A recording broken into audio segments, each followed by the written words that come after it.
Okay, thanks everybody. It's about 5 after the hour, so we'll go ahead and get started. Welcome to today's National Neonatal POCUS Collaborative webinar. I'm Steph Martinez, and I'll be the moderator today. Before we start, we just have a few general housekeeping items to make note of. First, the chat is disabled for the audience, but the moderators might send out a few general announcements via the chat. In order to ask questions, we recommend that you use the Q&A function to post those questions. We'll answer them after the talk during the Q&A panel session. And this webinar is being recorded and will be uploaded to the collaborative website at neopocuscollab.com. So now on to our main talk. Our guest speaker today is Dr. Erik Su. Dr. Erik Su is an attending pediatric intensivist at Baylor College of Medicine.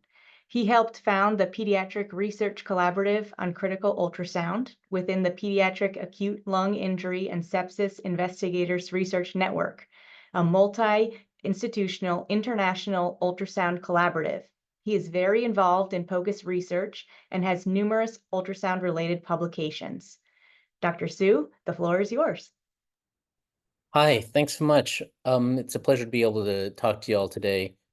I am just going to go ahead and share my screen.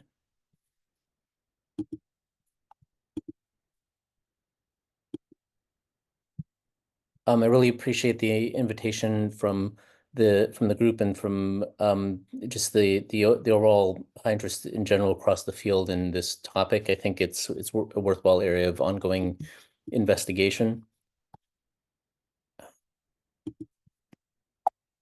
Sorry. Just as some disclosures, I do teach at some courses and have been involved in the programs that Steph has mentioned, and also Happy Thanksgiving. One of the things I thought was really interesting in the Perry Thanksgiving journal search was that there is a paper out there that looked at increases in Reddit posts around the time of Thanksgiving, and there's a high instance of increases in 23andMe and Ancestry DNA kit results as people time this with the incidence of Black Friday. Aside from that, Thanksgiving doesn't seem to be tied to that many interesting things that are going on in the literature. We're going to talk a little bit about airway applications, starting with things like the cricoid thyroid membrane, difficult airway assessment in general, some methods for verifying intubation and laryngeal ultrasound. And of course, we're not so great about looking at Netflix Airway with ultrasound, but we usually don't need ultrasound for that. Things that you might need. A long linear might be something that you might find useful in a small patient, surprisingly, because it just gives you a long field of view, though it may find itself limited for things like vascular access. There are numerous ways that a long linear can also help you in terms of some of the diagnostic stuff you might do in the abdomen, in giving you really, really high resolution at short depths, and especially with a trapezoid mode or a virtual convex mode, you can get a nice field of view to be able to see things. And so particularly in the airway, it helps. And also the microconvex array or the head probe is particularly useful as well in airway assessment because of the small footprint, the relatively higher resolution than an echo probe, and the ability to fit into small tight spaces like the neck.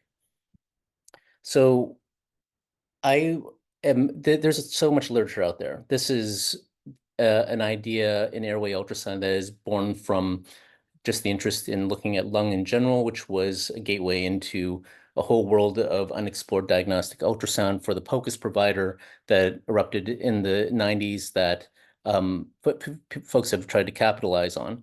So there's a lot of stuff out there. It is fairest to say that everything comes from a slightly different basis. And so there's some things as the literature has expanded that have been more useful or not useful. And so this is my personal rating scheme that I'm going to be using to try to help characterize the relative utility of different applications with, on the lower end, things like bladder jets. We see them. They can be a source of visual entertainment at the bedside when you're doing POCUS rounds, but they're inconsistently obtained. It's a little bit like watching whales at the seashore. Sometimes they're there and sometimes they're not. Clinical utility is not clear, particularly if you're not a urologist, and clinically just less practical. Whereas on the higher end, we might be looking at something like a complex pericardial effusion, for which the application of ultrasound is pretty useful. It's consistently obtained, it's clinically useful, it's clinically practical. And so we're just going to use this grading scale of like 1 to 5 beams up in terms of looking at our overall utility. And again, this is my opinion, so I'm totally open to feedback and the acknowledgement that I could be wrong, but it's to help best characterize in a more quantitative manner what my opinion on the available research is. So first off, cricoid membrane, this is a common one that people talk about. It's one of the easiest things that we can see. We usually put the probe right under the jaw and have the rest of the probe kind of rest lower on the neck. What we would optimally visualize would be the thyroid cartilage right at the top, and the cricoid cartilage is the largest single ring-like structure. And then the cricothyroid membrane would be right here in the space in between them. And we could start to see tracheal rings down below, but below that. The idea of being able to visualize some other structures, there is some contact here with an ET tube. I'll just play that again to just make sure that comes out okay. And so with this, one could say that, this is a way to identify the cricoid membrane. I have a good friend who's an anesthesiologist who first taught me this and told me about how he could visualize this and how when he had a difficult airway situation going into the OR, he would mark the area just in case folks would have to get in procedurally. And we can imagine in a neonate, this would be a particularly harrowing type of intervention. That said, taught this to other anesthesiologists. At one point, one asked, have you ever actually seen this done? And then I paused for a moment and she said, well, I'm a senior anesthesiologist and I've never seen this done. Like usually we just have ENT do it. So I went back to my friend. He was also like, yeah, I mark it a lot, but I never do it. So the pro is that it's easy. It's a view that we see that gives us insights into the overall anterior structure of the neck.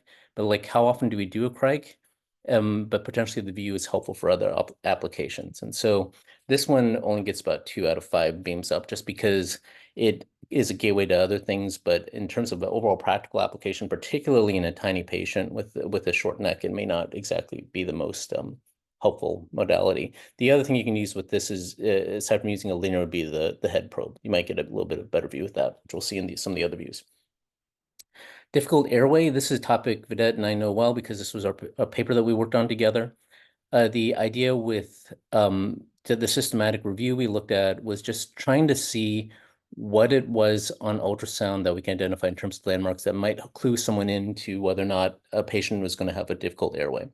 And the 3 main domains that the literature has grouped itself into have been looking at anterior tissue thickness, literally the distance in between the airway itself and the front of the neck. One can also use the hyoid bone with the patient's head to the left here. This is a little head probe that's in someone's neck, and it's looking up at the base of the skull, which is down here somewhere. And so looking at the relative thickness of that or other structures in the anterior neck that's been associated with whether or not someone was going to have a difficult visualization. Looking at oral cavity space, where we try to see the depth of the tongue and try to figure out, like in this view, like how close the top of the tongue is to the bottom of the neck. These are all views from below the mandible. Here's an example picture here. And then changes in dimension with jaw opening was the third domain that people have also characterized the literature into. But overall, none of the literature has been incredibly supportive of the technique. And so one of the ideas that we had was just to try to group all of the subcategories of imaging modalities for difficult airway into separate categories and then try to use them in a decision tree. So these are all receiver operating curve analyses where we're looking at the area under the curve. A larger area indicates better sensitivity and specificity if we're looking for an outcome of interest with the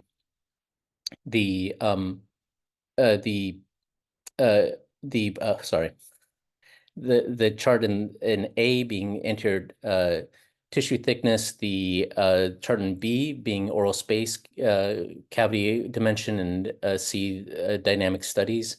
And with this, if we were to put everything together into a tree where we use one test after the other, if you were in a situation where you have a 20% chance of pretest chance of difficult intubation, you can narrow yourself down to a scale between 1 and 94% probability of a difficult airway based on the findings that you would have. The thing is that this is theoretical. And also we have to keep in mind that difficult airway is relative, right? It depends on the patient at the given situation, depends on the operator's equipment, depends on the operator. And so figuring this one out is going to be difficult. And the idea of whether or not this type of an approach would be meaningful, it still warrants much more analysis. And so at the present time, it's not quite ready for prime time and only gets 1 out of 5 stars. Sorry, Vidette, I'm on this one too. But it's just the concept is enticing, but we can even look at these receiver operating curves and not be 100% sure about the utility in terms of really being able to figure out if someone's going to be a hard intubation or not. Moving on to direct visualization, this has also been popular in the airway ultrasound world in terms of now taking a probe that we're more familiar with in terms of a linear and putting it in an orientation on the neck that's going to be more kind towards patients with short necks, literally putting it axial relative to the airway. And so the idea is that you can put it just transverse to the larynx, slightly to the left of the midline. Pro tip is to look for the cricoid membrane, and so you might look for that in the initial longitudinal orientation and then rotate the probe 90 degrees to try to get across the cricoid cartilage to give you a good sense for what the diameter of the subglottic space is. And with this, you can visualize both the trachea as the large kind of thumb-shaped structure that has a obscuring air shadow behind it, and you can see the interface between air and the inside of the tracheal mucosa. And then you can also see the esophagus when you're a little bit lateralized to the left of the patient. And if you have them swallow, you can usually see a quick blurt of like a bright signal in there as saliva going down the airway, going down the esophagus. These are just examples within the world of intubation where folks have tried to use this method for determining esophageal intubation. I'm going to play both of these clips, and I want you all to just think for a second as to which one is an esophageal versus a tracheal intubation.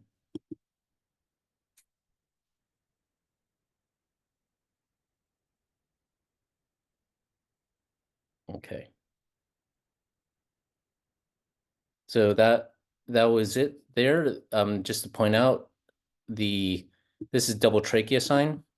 This or double barrel sign where you have a trachea and a endotracheal tube, both looking like airways in a patient. Of course, this would be the undesired outcome. The thing is, like, I just want to then focus on the tracheal intubation and just think for a second as we run through this clip as to when do we see this airway actually intubated?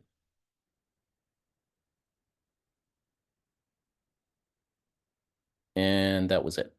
So it's something to keep in mind. We are looking at the interface of tissue and air, and so moving something in the airspace is not always going to be the most illuminating thing to see. And so that's one of the challenges in direct visualization. So knowing this identifying the one on the left is tracheal intubation, the one on the right is esophageal intubation. On the pro side, yes, double trachea is ominous. On the con, let's be honest here. When is the last time we really said while we were intubating someone that we wanted a backseat driver who tells you after you missed? And the thing is, like, it's like you have already performed the procedure. You're only knowing that you're in the wrong space after you've made the decisions to go there. And so the other issue is also potentially cricoid pressure and the idea that we're just putting a lot of people into the same physical space in a procedure that tends to drive everyone's cortisol up a little bit. And so for this, it's a little tough to say that this really has legs on it. It is something that generates cool images sometimes, but perhaps we have other ways of taking a look at this topic that may not necessarily be as quite as precarious and workflow changing. And so this one I only give 2 out of 5 beams up. Airway sizing does also branch off of this, and there has been a surprisingly robust literature on this. It's the idea of aiming the probe at the cricoid cartilage, like we talked about, using the view that we just talked about, and then measuring the diameter of the airway. And there have been a ton of papers on this that have tended to be a little bit under-recognized. And so a systematic review and meta-analysis by Gupta, just published a few years ago, looked at 48 papers looking at close to 2,000 pediatric patients and found a combined R that was of a strong agreement of 0.824 with a p-value of 0.00001 in terms of associating the diameter measured by ultrasound with the appropriate ET tube size for a patient. This paper by Bharathi et al. Also tied it into another, I guess this is an anesthesia favorite, looking at the diameter of your epiphyseal radius as a surrogate for airway diameter. And so the overall correlation is very good. It's something that may be helpful for a situation where somebody wants to verify overall endotracheal tube width. But the thing is, and it's very strong, in addition to being strongly correlated, it's very easy to do. But the other part of this is too, was this something that we needed to fix? And then the other thing to consider is subglottic stenosis or other airway impingement.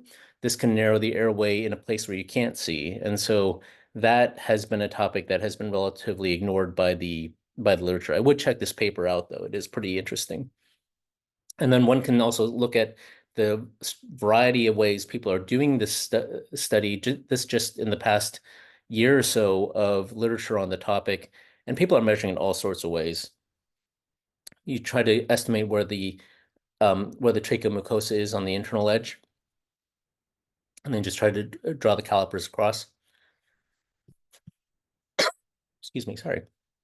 I would highly recommend not doing this, which is to put it at an oblique angle. And so that makes it a little bit harder to measure because you're catching some of the artifact down here. So for this, 3 out of 5 beams up. I mean, it is useful, but for the patient that we're most worried about, who may have a narrowed airway for a variety of reasons, it may not be the best thing. There's cuff visualization. And so with a cuff tube, the objective is to try to see the cuff below the larynx, and we can use the same view that we just talked about. We can use the cuff before and after inflation.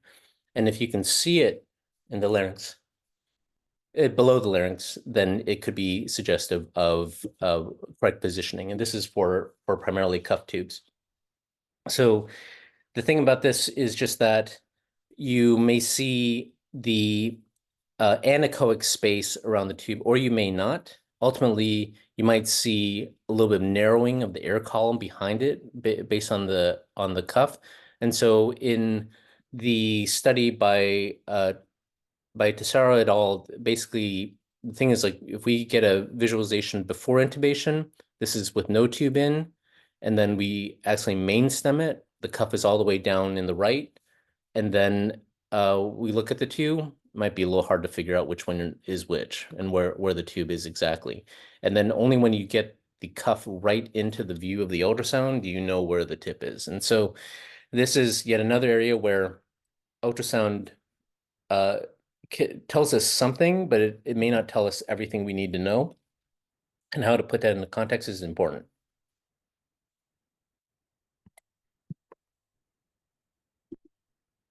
So supportive literature, hard to see inflated cuff, and also something considered saline is not permitted in some environments. So in the OR, it might be familiar with folks who use lasers. It's not always something that we put into tiny cuffs because it could damage the drainage system. So 3 out of 5 beams up. Just because of its practicality in implementation, but incomplete diagnostic utilization. Laryngeal airway column width diameter. This is for stridor assessment. This is an area that Dr. Bhargava has investigated in depth with his program, and with Luke Burton published an important paper just this past year looking at the sensitivity and specificity of looking at changes in cuff width estimation with post-extubation stridor. And so in this instance, a difference of 0.47 millimeters when we had a difference in measurement between when a patient had a cuff up, we're looking at the length of this contact line here, and deflated of if we had a difference less than 0.47 millimeters, signifying that the cuff was pretty tight to the airway, then we're more likely to have post-extubation stridor. And with the test, the overall probability, once we isolated the population of interest, went from 0.34 to 0.81 when someone was identified at high risk. And so there's something to be said for the utility of this. And so the other aspect is that this has been something that's grown in certain other populations as well. In the adults, in 432 adult patients, a cuff LACWD change of 0.9 millimeters was also seen to be associated with being protective against post-extubation stridor and reflected the use of steroids. So this is clearly a modality where it's not hard to get the view. It is one where you still depend on a little bit of imagination in terms of what the visualization is, but the kicker is just that we are visualizing artifact, and then the parameters for what a cutoff is still need to be defined. So overall supportive literature and pertinent topic, but we really need to understand population and machine differences better. So 4 out of 5. So getting to the area that everyone wants to talk about. So we're talking about direct visualization. This is when you put the probe up and down the airway in a sagittal orientation. You look at the overall length of the ET tube and try to estimate where the tip is. And so this was written about in 1986. This is a almost 40-year-old method. And so the idea here is just to again take the probe, put it on, try to estimate its tip relative to the aortic arch, or the more contemporarily the RPA. And so it's the tip of the position of the ET tube with ultrasound was found in this small study on 16 infants to have relatively good fidelity. And so with this, we have the patient's head to the left of the screen. I apologize that some of these images will flip throughout this presentation, but thank you in advance for bearing with me. And then this is just looking at the pulmonary artery and the aortic arch. The tube is way up here. In these excellent 80s ultrasound images, we see we imagine a tip here. Even back then, you had to move it around a little bit. And the idea was just that if it relative to its position to the aortic arch, you'd add it on about 0.5 centimeter, and that was where its distance was to the carina, because they couldn't see the pulmonary artery that well. And in this instance, the ET tube was main stemmed, went past the aortic arch, and then was identified on ultrasound. And so this continued to evolve. In 2012, the team then at UCSD, before Jay went to Cincinnati, looked at 30 intubated newborns within 4 hours of chest X-ray, found good correlation between ET tube depth and these ultrasound measures. And in this instance, now head is to the right of the screen. I apologize for that. Aorta is here, right pulmonary artery. And then ET tube is again identified by moving the tip, and the depth of the carina was estimated to be at the top of the RPA. And so with this, there was much better visualization with improvements in ultrasound technology, and overall the futures look brighter and brighter for the implementation of this. And so multiple authors have been publishing on this, have found like minimal bias in between the associations. And the only challenges that we still continue to face are just some of the things that we deal with the realities of the patient age that we're looking at. And so in the newborn period, looking at an ET tube here with the patient's head to the right, similar to what we just saw in the Dennington paper, we can see ET tube being manipulated here, and we can see RPA down here, and we're able to measure the difference. This is in the first week after life. This picture on the right, though, is use of it was using a phased array probe, but also like like about 8 months of age, it becomes very hard to see any relevant structures. And so you start to see more and more challenges with trying to identify the tube. So I mark everything. That's where the ET tube is on the older patient. And then we can see the RPA down here, the ET tube.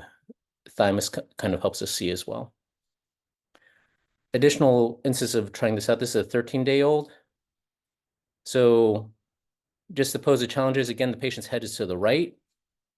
I'm going to ask you all to take a moment just to see if you can find the tube. Okay. And then the distance was about 2 centimeters. So tube's like right about there. And then having to measure it down to the RPA gives you roughly about the appropriate distance. But you can see how challenging it is to find the tube. Here's another instance. This is a 2-month-old.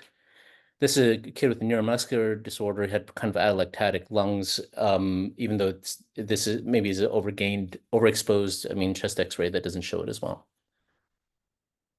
Just look for the tube. This is why we have to bump it around sometimes a little bit to find it. And it's right about there, distance about 1.04 centimeters from the RPA, which ties into the distance seen on the chest X-ray. So the signals are there. It's whether or not we can see it. So when it works, it works. Probe size and age dependence are issues. And then there's a lack of certainty, certainly in some patients, particularly those with a lot of airway disease, or a lot of maybe cystic changes, or patients who might even have a lot of airway support. So all of the above. So 3 out of 5 beams up, just because of the age limitation. So this is getting into some of the older population that sometimes we might be looking for a cuff instead of looking at the ET tube itself.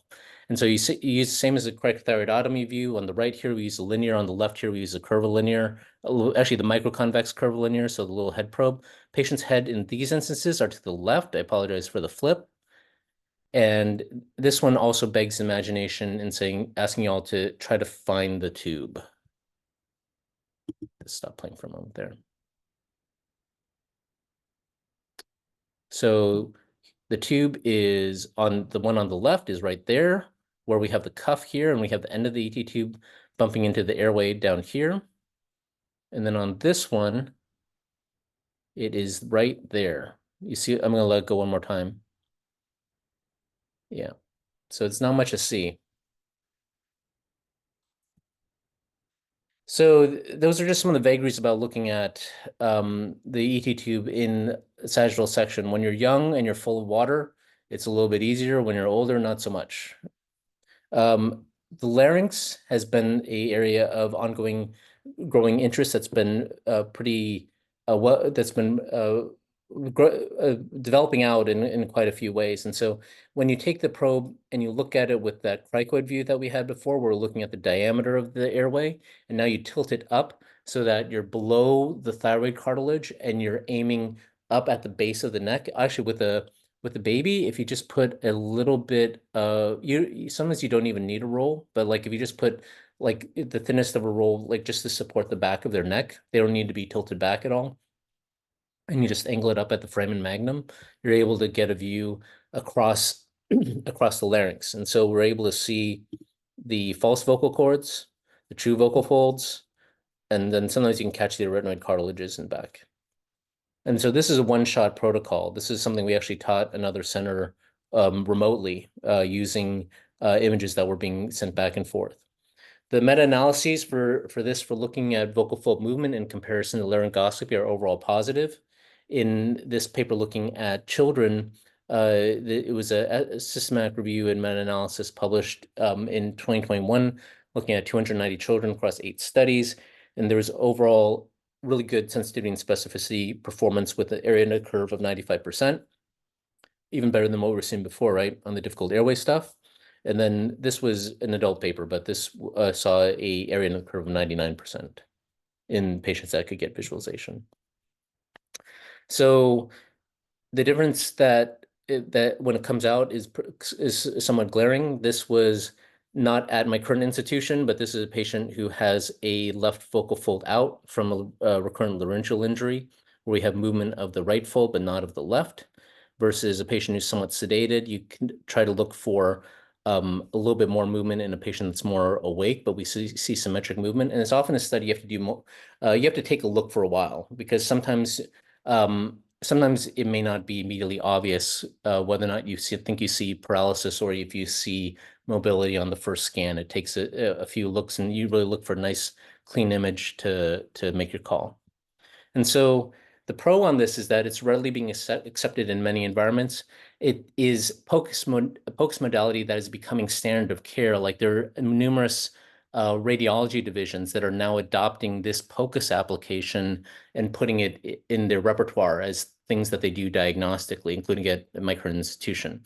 The con that you all don't have to worry about is just that a certain amount of I'm sure people we can't get the view anymore, but across the infant age group, this is not that hard to get, and not too distressing for patients either, much less so than a laryngoscopy.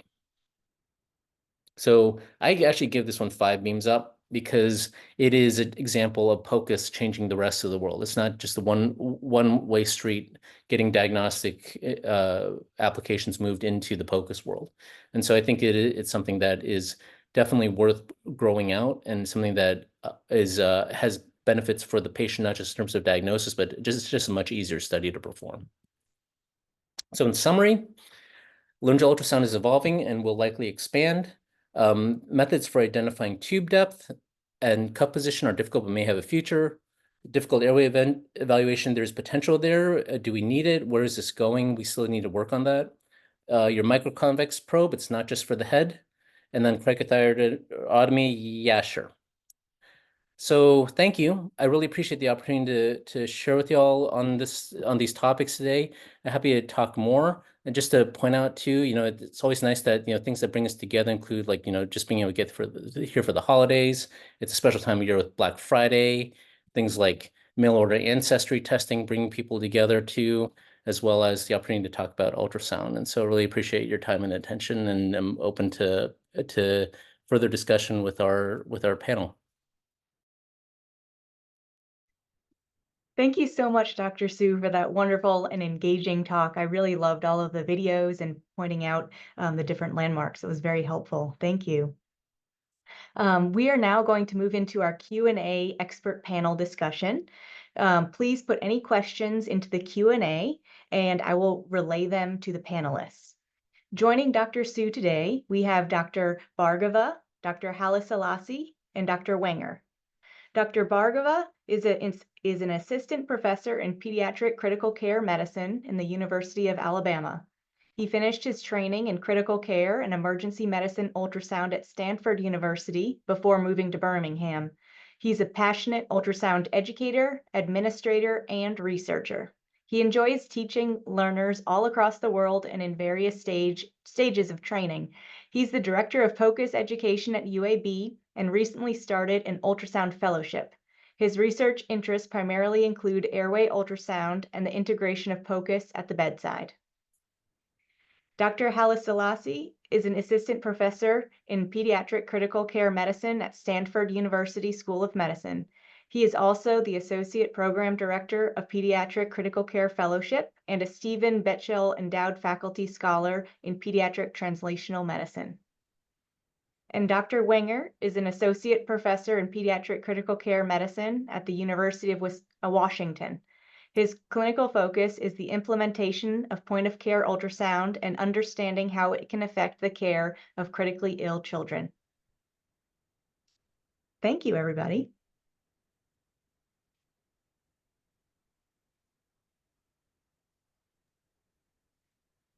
And thank you so much for having us. Nice to be here. Great. So sorry, go ahead. Oh, go ahead. I did just see this question about how you do a laryngeal ultrasound, so I'm happy to jump in if that'd be helpful. Sure, yeah, that's great. So the first question is are you able to show us again where on the patient you perform the laryngeal ultrasound? Yep. I'm just getting a deck of index cards. Okay, so imagine this is a probe, and then you do a axial look at the thyroid, and then you aim it just below the thyroid cartilage up at the foramen magnum, and then you do a little bit of a anterior posterior sweep just to try to catch the cords in cross section. Great. That's very helpful because when we, try to imagine it on our babies, it can be helpful to have that model. Thank you. Absolutely. How often in your institutions, after an ultrasound has shown the left vocal cord immobility, does the patient end up getting the laryngoscopy anyways? Similar issues come up when we identify the paralyzed hemidiaphragm and then have to go to fluoroscopy anyway. So has this changed that workflow at all? In my world, it has, because when you see it very clearly on the imaging, then you often are it's enough to make a consult, or it's enough to be diagnostic for a lot of our practitioners. And so from our ENT side, one of our ENTs is actually someone who helped pioneer the implementation of the modality. And so there's a lot of faith in it overall. The disagreement between it and laryngoscopy is pretty small. The other part of it too is that the ENT folks are often the ones who are going to be doing follow-up, and so if they decide to do a laryngoscopy, they may as well. But this is something that they partly own at my institution, so it is very well accepted. And then Yeah. third, the other thing that I think about is that if I can get to an expedited laryngoscopy because of what the ultrasound showed, I think that is equally important for me, rather than saying that this should be the only diagnostic modality if other people are not comfortable looking at the scans themselves, because since it is a newer thing, not everybody is as comfortable as some of the institutions. So even if I could get somebody to act a little bit faster towards a laryngoscopy, I think I still consider it a good utility, which is kind of where we are at our institution. Similarly for us, it's just we have some buy-in with our ENT faculty for the data that's acquired, and actually they utilize it on those high-risk cases of whether or not we scope a patient if they're marginal and they might not tolerate the procedure. And so if they see a positive result there, they have more data to go on for taking that risk. So from that standpoint, it's been useful. Yeah, my approach would be similar to it. It's that it's usually used to help expedite getting people to bedside, not necessarily as a definitive diagnostic modality in and of itself. That's very helpful, and it's really nice to hear that the buy-in from ENT and that collaboration is something that's so important in the field of ultrasound. Anyways, thanks everybody. Our next question is, do you all use POCUS routinely to assess for a dislodged endotracheal tube at your institutions? Nope. No, where it's been useful is that, awkward moment where you're waiting for X-ray tech to swing by from wherever they live in your institution, and you just intubated a patient and you're trying to figure out whether or not you're main stemmed or the tube is in appropriate space. I think that's, you could pick up a stethoscope or you could pick up a ultrasound. I mean, those are the things that are readily available to you. So I find it useful in that setting. I also find it useful to integrate some of the lung ultrasound findings with the airway ultrasound. I think that's a really useful way to integrate and increase the limitations of sensitivity and specificity Erik alluded to.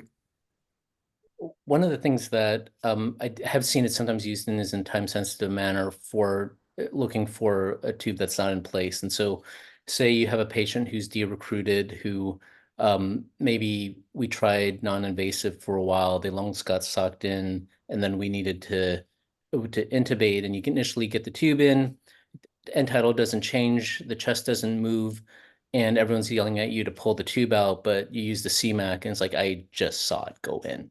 And so the thing that can help while you are setting up for what to do next is that really quickly have RT or somebody bag at the head and look at the diaphragms or look at pleural sliding, and then figure out if this is a patient you just need to recruit more, or if you really are out. Because the flip side to it could be that if you've just intubated de-recruited patient and you're trying to get them open again, that the next ET tube attempt will also not yield the desired result if it goes in. And so that's the one instance where we sometimes talk about like just rapid assessment of intubation might be helpful.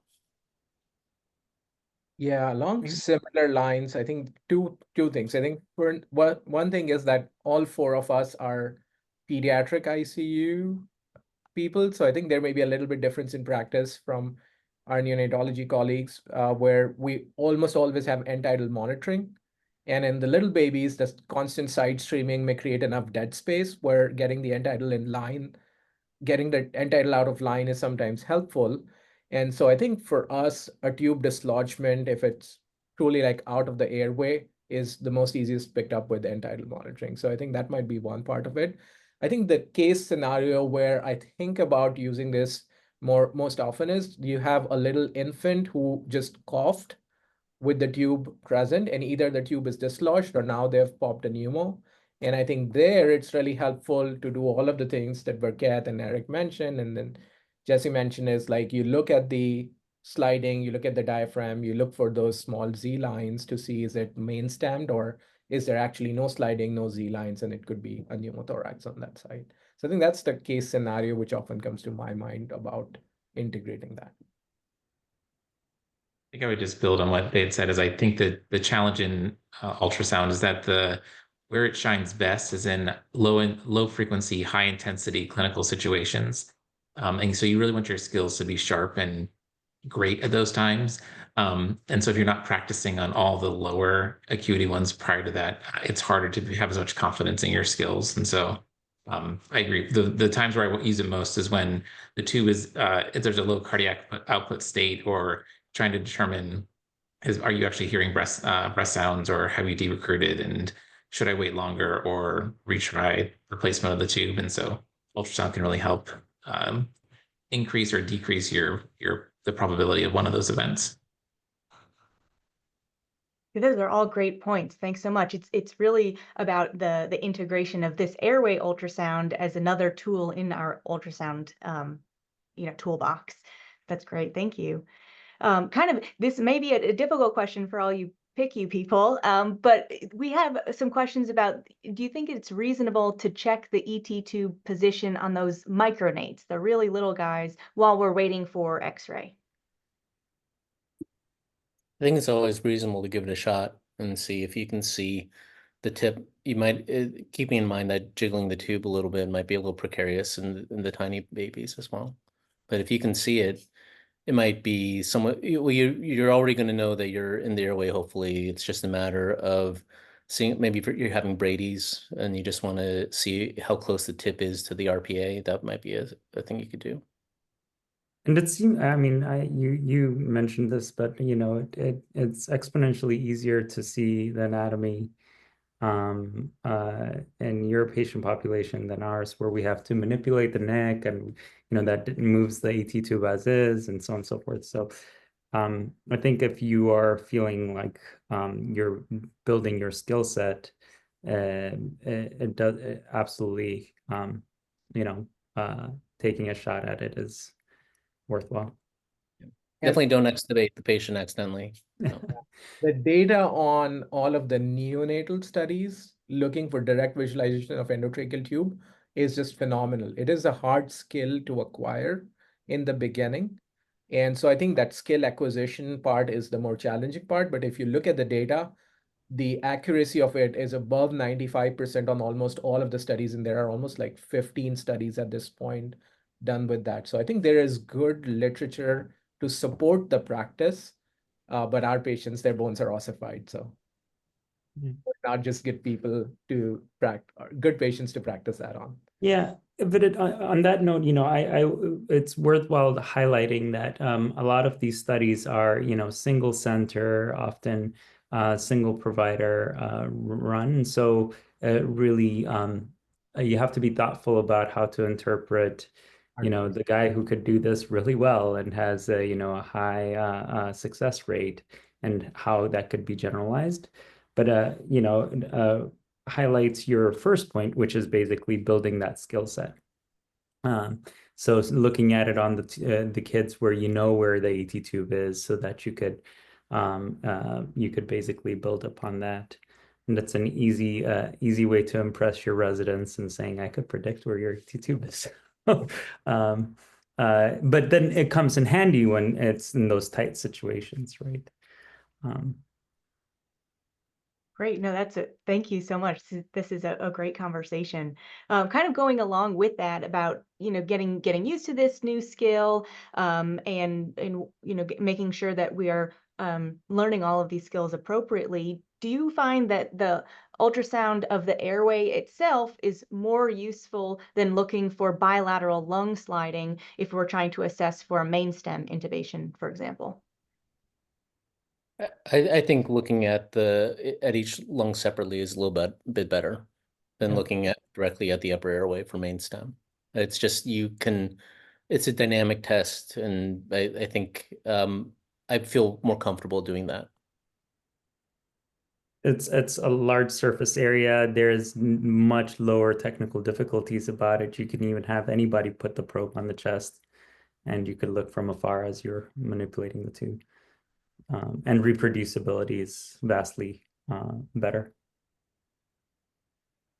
It just been context like what we sometimes do when we have to cardiovert a flutter in a patient who's come in and we need to get a TE done as well. Like we'll tube the patient at TE's request, but then you have someone ready to echo and someone ready to shock like right there, and rather than wait for the X-ray to come, we just check with ultrasound, and so we can just keep moving.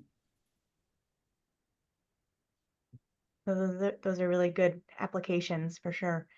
Kind of switching gears a little bit, how accurate is the measurement of the angles in the airway ultrasound, including the arytenoid angles in newborns when you're assessing the vocal cord motility, or is it more subjective? Our team here does it quantitatively. Everybody gets a quantitative measure of angle of deflection and stuff. Yeah, for us, it's mostly qualitative. We don't do the measurement, so I'm not familiar with that as much. Mine would also be a qualitative assessment. Same. Right. Dr. Bhargava, your work on assessment of stridor risk in intubated patients uses the cuff as the marker of interest. Not all of our NICU patients have cuff tubes, so do you think it's possible to do these assessments in patients with an uncuffed endotracheal tube? Yeah, I think I've been asked that question before. And so the problem with our pediatric patients is that there isn't a set size of the airway for a set age and body weight. And so adults, what they do is they use an absolute value of laryngeal air column width and use that to predict the risk for post-extubation stridor. And we could not do that in pediatrics. So we needed something that you could compare for each individual patient without having normative values. And so that's why we use the difference of the cuff inflated and deflated.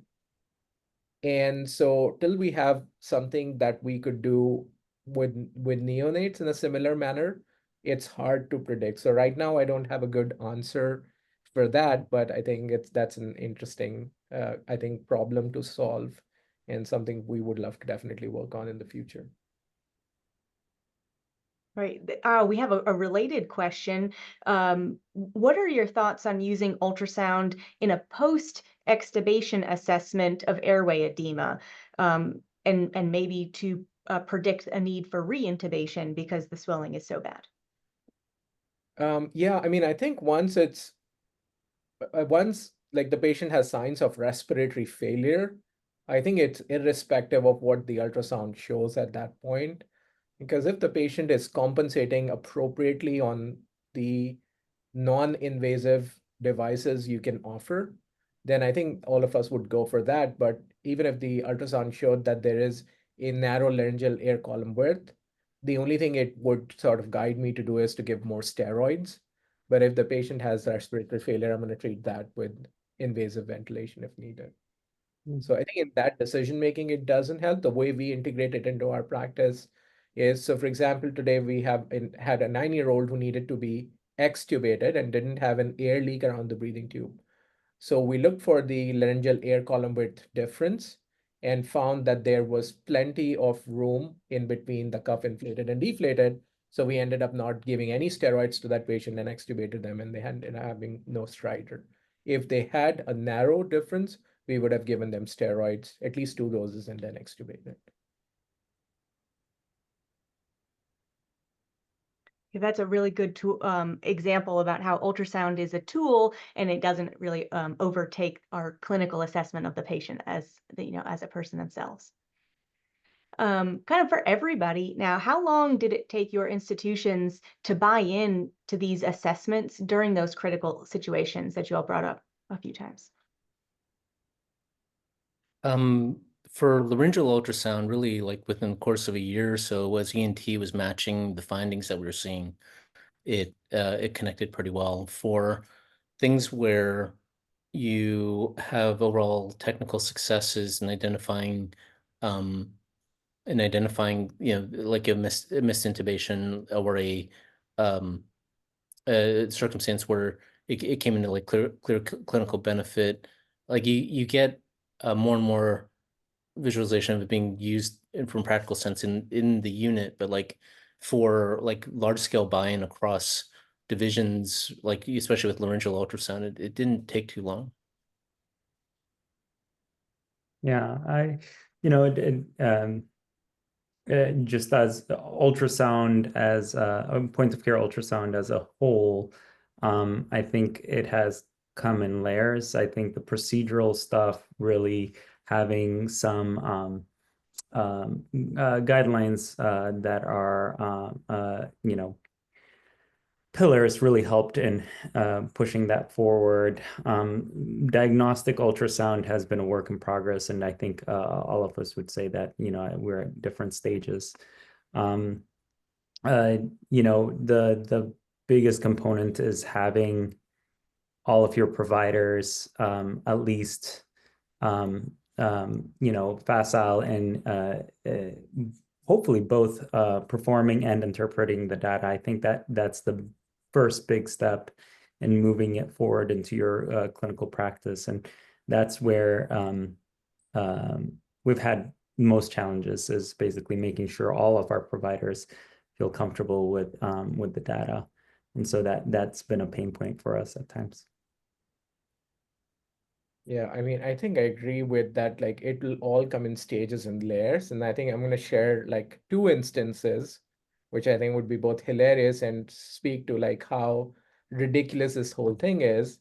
So we had a patient on ECMO who we were looking for RV strain as we were titrating flows up and down, something like that. And we called for an echocardiography.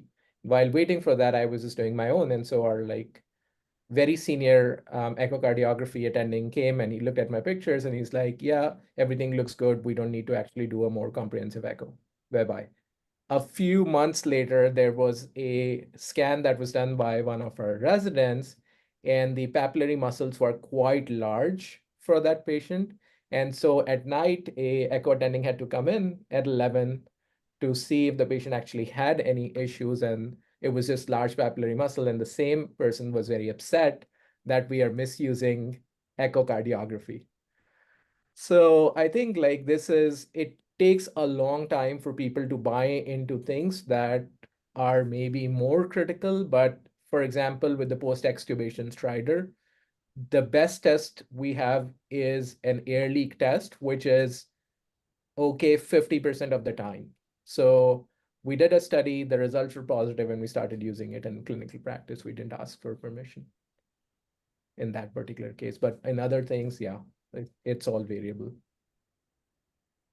I think I can add an extra story where I think part of getting more acceptance of different programs is, or different parts of the focus program, is to make sure you have good anecdotes to tell people.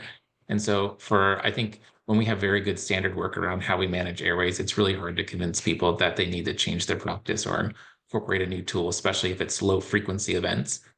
But wouldn't you know, we ended up with a patient with ataxia telangiectasia on VV ECMO with an ET tube in place. You're not supposed to irradiate them to decrease their chances of cancer. So that was a great time for us to really lean in and say, here's a powerful way to actually, can we put fluid in our cuffs and actually visualize it so we can look at cuff position on a daily basis versus giving this child a chest x-ray.